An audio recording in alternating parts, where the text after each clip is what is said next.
ప్రస్తుతం ఆస్ట్రేలియా పర్యటనలో ఉన్న భారత మహిళల జట్టుకు ఘోర పరాభవం ఎదురైంది.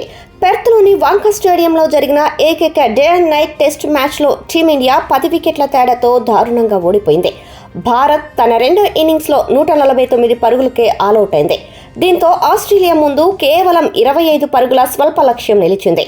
4.3 ఓవర్లలో వికెట్ నష్టపోకుండా ఆస్ట్రేలియా 28 పరుగులు చేసి విజయాన్ని అందుకుంది. ప్రతీక రావెల్ 63 పరుగులతో ఒంటరి పోరాటం చేసింది. రెండు ఇన్నింగ్స్లోనూ బ్యాటింగ్లో వైఫల్యం భారత జట్టుపై తీవ్ర ప్రభావం చూపించింది. 2.5 రోజుల్లోనే ముగిసిన ఈ మ్యాచ్లో హర్మన్ ప్రీత్ కౌర్ సారథ్యంలోని భారత జట్టు కనీస పోటీ ఇవ్వలేకపోయింది.